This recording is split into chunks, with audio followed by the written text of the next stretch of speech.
Ce chant n'est pas seulement une adoration, mais aussi une supplication. Au oui et à l'amen, celui qui promet et qui réalise.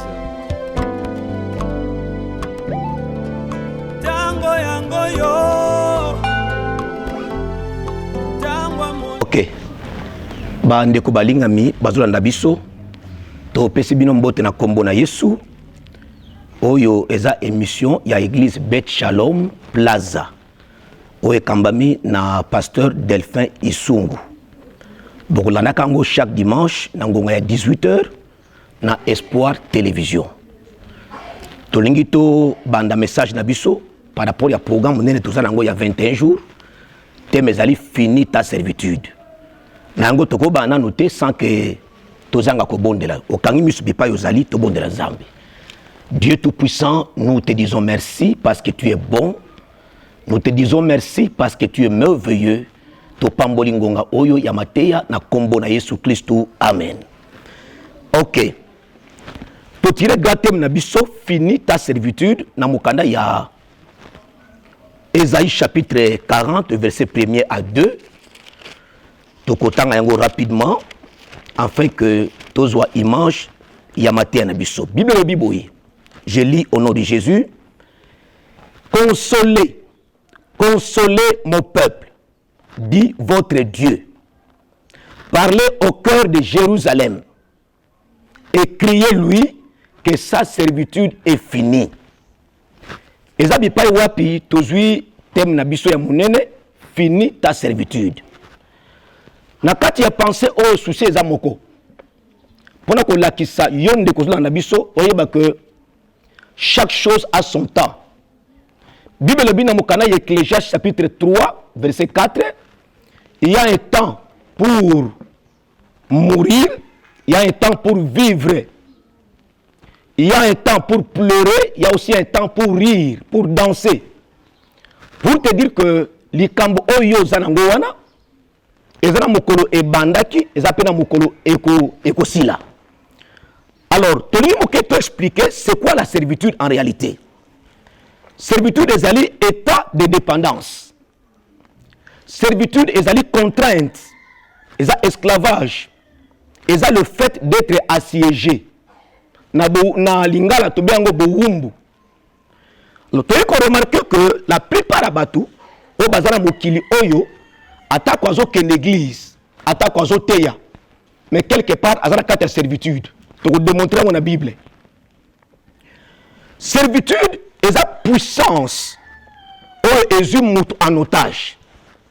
Servitude est la puissance où est dominée via mutu.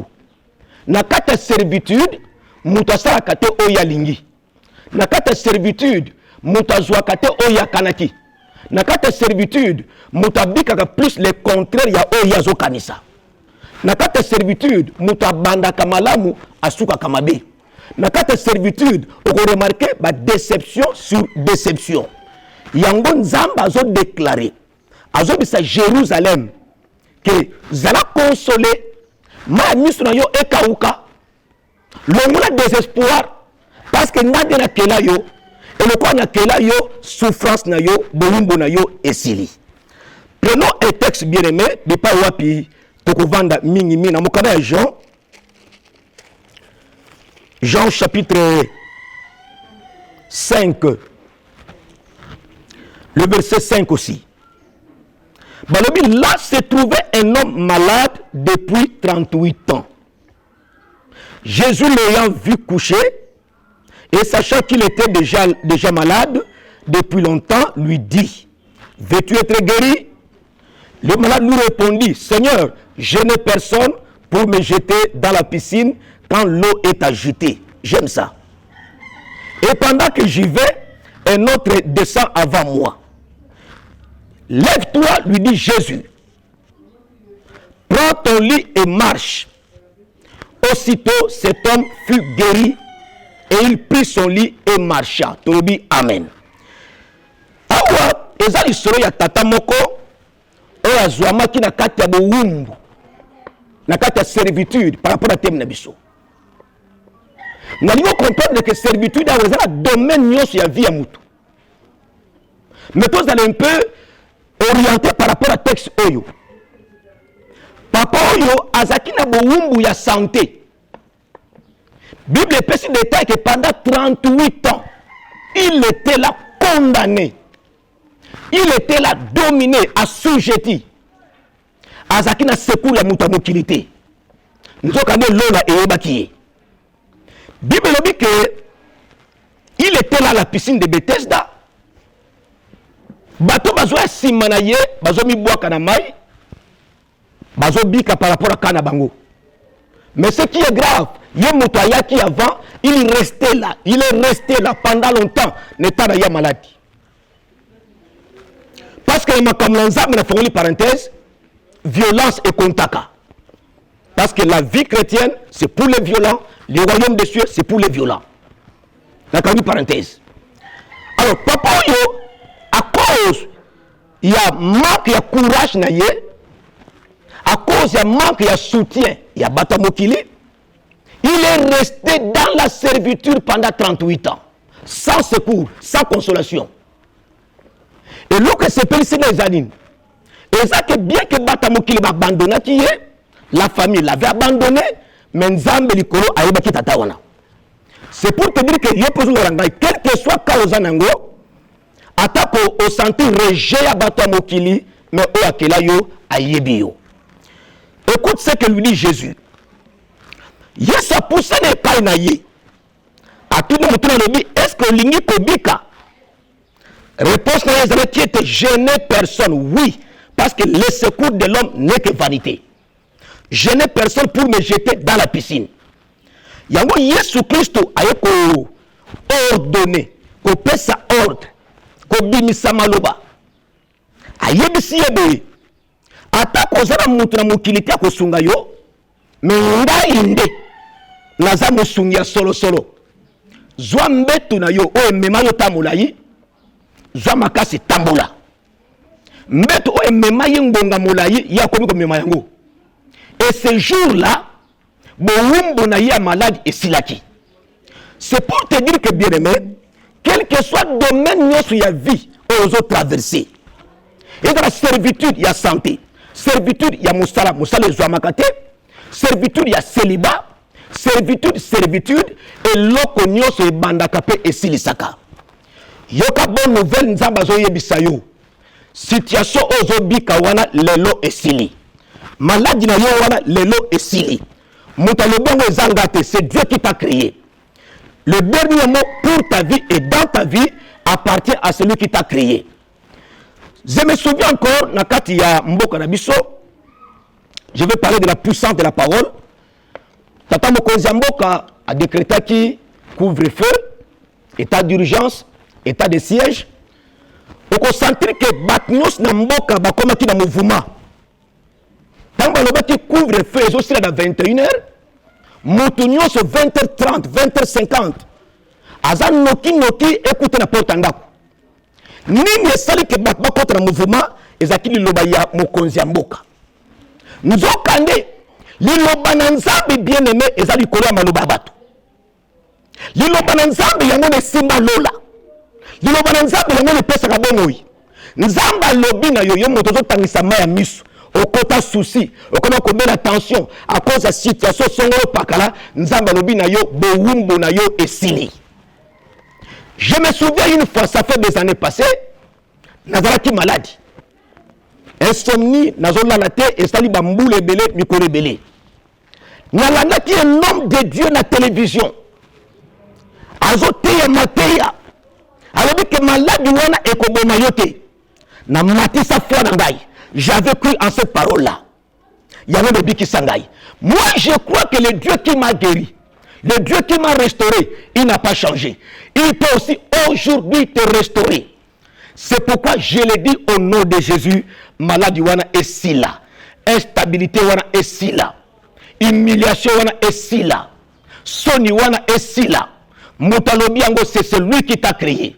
C'est lui qui a le dernier mot sur ta vie. Finis ta servitude. Je le dis encore, finis ta servitude. Nzambe biso apamolayo. Regardez un peu. Dans Nzambe souki saka servitude na vie à mutu, servitude ememaka déplacement elongolaka mutu na esika moko ekomisa na esika mosusu. Mutu atikali lisusu na piscine à Bethesda te. Il n'est plus resté malade. Il n'est plus resté dans l'humiliation, dans l'opprobre. Mais il a quitté de là où il se trouvait. A comme une vie normale, le kola batonioso. C'est pourquoi ma soeur, mon frère, naebi kana yote. Jésus-Christ est vivant. Élève seulement et augmente ta foi. Kanyo se zotungi sayo. Verset lobi, chaque chose a son temps. Mo ebimaka butupe yaka. Ngana lobi na yo likambwana lelo esili. Ce que za esprit de mort lelo esili. Ce que za célibat lelo esili. Nzamba consola ba yike na Bible lelo azo consoler peyo. Na bonde lipona yo. Seigneur Jésus, merci. Tu n'as pas changé. L'Écriture dit tu es le même hier, aujourd'hui et éternellement. Je crois en la parole. Je crois en la promesse. Ma soeur Olandi biso pendant ces quelques minutes. Merci parce que au changé condition ya vie na ye. Au longoli maya misu. Au pangosi maya misu. Pour consoler mon thème na ye. Et c'est là yoka na sangu Seigneur. Le roi monyango na misu na ye. Na pamboli ba santo nyoso. Na mokili mobimba. Au nom de Jésus-Christ. Na pamboli chaîne na biso. Au nom de Jésus. Na bondeli sebongo. Amen. Okay. Ajoutons quelque chose là-dessus. Dans mon canal, il y a Exode chapitre 3, le verset 7. La Bible dit ceci. L'Éternel dit, j'ai vu la souffrance de mon peuple qui est en Égypte. Et j'ai entendu les cris que lui font pousser ses oppresseurs, car je connais ses douleurs. Caractéristique. Oezo lakisa ke mutu azana kati ya servitude eza mingi via souffrance. Mutu nyonso azakana sia bowumbu esengo ezalaka musika na ye. Amona ke esengo pa ba voisin de aboti, voisin de abali, voisin de azu mosala, voisin de voyager, voisin de akoma koteya. Mais ye moko aviva ke esengo te. Ma soeur, mon frère, dans la vie chrétienne, s'il y a un élément à combattre, tu dois combattre la vie, il y a souffrance. Souffrance et panza mabala. Souffrance et belisa batou AVC. Souffrance et boma batou avant le temps. Et ça, moko ya élément, oyo lakisa ke mutu oyo azana kati ya servitude, la vie de souffrance. Deuxième élément, via ba cri, via ba lamentation. Via ma plainte, il vient se plaindre. Donc,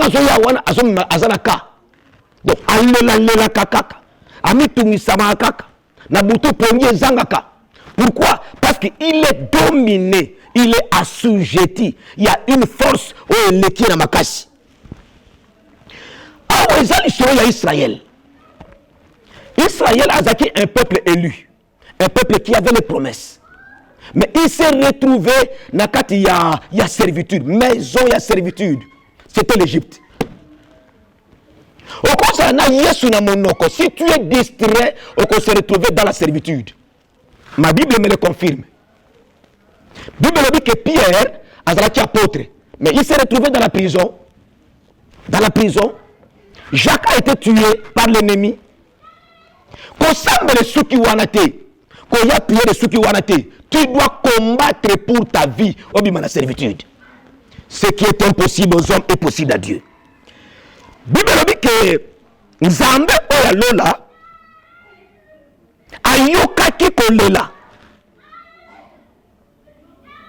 ayokaki pasi ya banani ya peuple na ye. Et pas seulement utaki wap na ba oppresseur na ba ennemi pona koloba nini. Servitude yaka pambate. Derrière chaque influence occulte, il y a un homme qui est là caché, c'est le diable. C'est le sorcier. C'est l'occultiste. Baoune baza opérateur. Baoune baza à la base. Il y a souffrance, il y a bateau belé. Et bateau yoyo, na kati église bazali, na mabota bazali, na quartier bazali. Ils sont là pour exercer une influence maléfique. afin que vie abatte et contre la servitude. Et c'est mon ami, bien que Basalaki 430 ans na kata boumbu, Bible dit qu'un jour ngonga na bango il y a libération et komaki. Nzamba dit que j'ai vu la souffrance de mon peuple, j'ai entendu. C'est pourquoi dans ce précamine à verset, on appelle ça qui bien avant, que chaque chose a son temps. Bien aimé, au cause de l'ozonio kwama, ozolela, Dieu me dit de te dire encore que l'élo boumunayo est sili. Israël baoumeli pendant longtemps, nakata ba gémissement, nakata grincement dedans. C'est pour la moukilezara qui est impossible. C'est pour la batozara qui est incapable. Mais Nzambe l'alliance, Nzambe Abraham, Akitaki. Verset 10. Le verset 8 d'abord. Je suis descendu pour le délivrer de la main des Égyptiens, les oppresseurs, et pour le faire monter de ce pays dans un bon et vaste pays. Ce qui est servitude, il y a mouté sili. Naloba qui allait bien avant, si m'a bien. Nzambe alongola kamutu ne taille maladie après ses guérisons. Alongola kamutu na célibat après célibat. Alongola kamutu na chômage après ses bien-aimés mosala. Alongola kamutu na vie à péché, ameni mutu na vie à sanctification. Alongola kamutu na vie à humiliation, après c'est mutu vie à gloire. Pourquoi? Parce que Nzambe azo kita na Égypte pour libérer batu na ye, alongola bango na Égypte, atia bango na mboka oya bongisa pona bango. Voilà un peu ce qui est important. Je t'annonce une bonne nouvelle. Ce qui est ma casse en jote simbate, les lots et zo simba. Ce qui n'a pas soumis à famille simbate, pour na yes et zo simba. Là où tu te retrouves, nakata ba lamentation, nakata ba cri, nakata ba déception, Jésus est déjà descendu. Le libérateur il y a Israël, c'était Moïse. Mais ton libérateur aujourd'hui, c'est le Seigneur Jésus. Il y a un libéré vinayo, nakata situation, il y a pas si oyo zarango. Voilà l'essentiel, il y a un message nabiso. Ne t'en fais pas, Jésus-Christ te connaît et il est venu pour te libérer. Sois béni au nom de Jésus-Christ. Amen. Merci. Nalingi na yebisa basantu nyoso ke biso tozana kinkole na replaza na sima hôpital Promedis de référence au Yebani. Comme l'église Beth Shalom, c'est une grande communauté. Au Kambami na le patriarche apôtre béni que je salue en passant. Zama pambole bipa azali. Tozana milulu ya monene pe ya makasi. Mes amis, on a outil koloba awa en quelques mots, finis ta servitude. Ce qui va causer chaque chose à son temps. Il y a un invité, Ndekonyoso, Ozala Nzinga Nzinga, Ozala Musika, Ozala le bienvenu na katna milulu oyo. Et si ka lobi ko zaka musika te. C'est la violence. Ozala 4 quoi Kinshasa, soit transport, ya kinkole, ba kitona replaza. Au retour à venir magistrat numéro 11, église Beth Shalom, au Kozala le bienvenu. Biso awa toyambaka mikolonyoso, le pasteur est permanent du lundi à vendredi. Pona baka yandenge na ndenge. Awa totambolaka par rapport ya makamunzamba zo sala. Le Dieu de mon père, l'apôtre béni, azan zambe ya lisolote. Azanzambe ya masapote, c'est un Dieu vivant. Alors, tant yokoya, n'alingami commentaire parce que c'est Jésus qui opère. Tant yokoya, okuta nanzambe katna osika. N'alimuke, n'alendi samote manayo. Longola distraction à Jésus poussana. Longola influence, église mokote pesa galobiko. Le salut est à Jésus-Christ. C'est pourquoi nous avons invité Bandeko Nyonso, au bazar bitumba, où nous avons senti que vie ont marché, ça la violence, ça l'effort. Il y a qu'un Beth Shalom Plaza, Jésus-Christ est à cause au rendez-vous. Tika nzambe na biso apambola yo, et mena biso téléphone au to sala kamingeza plus 243 90 359 27 9 9 plus 243 81 25 9 9 27. Ezali ba numéro oyo to salilaka ceux qui ont besoin de contacter biso ton message dans un numéro wana et kozala les bienvenus. Tikanza mena biso apangola bino. Atako za musika. Ozana capacité au comme la biso. Comme un message na téléphone et comme la biso. Dimanche à l'obin émission Dieu voulant to ko répondre yo ce que c'est la prière to ressemble la pona yo. Je crois que ma porte à biso est totalement ouverte pour na mutu nyonso o azana ka o azana mikumba oza les bienvenus o est impossible et pas na batu et pas na famille et pas na Yesu Masia est possible. Donc voilà un peu ba numéro wana ça ba numéro na biso boko yamba mutu mususu te secrétaire te nous sommes là tu yamba ka sans audience et message na yo et vous allez bienvenus soki yo moko koya to ko yamba yo et puis nzambe akopesa ya na likambo oyo ezoto musamotema na yo. Merci beaucoup. Une fois de plus, Nzambe apambola biso. Ce chant n'est pas seulement une adoration, mais aussi une supplication. Au oui et à l'amen, c'est lui qui promet et qui réalise. Tango yango yo, tango molimo, tango mafuta.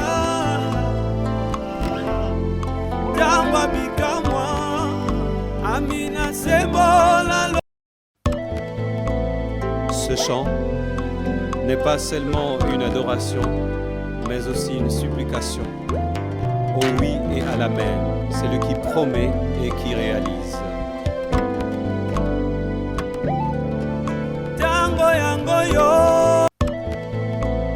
Ce chant n'est pas seulement une adoration, mais aussi une supplication. Au oui et à l'amen, c'est lui qui promet et qui réalise. Tango yango yo, tango molimo, tango mafuta, tango bikamwa, amina sebo.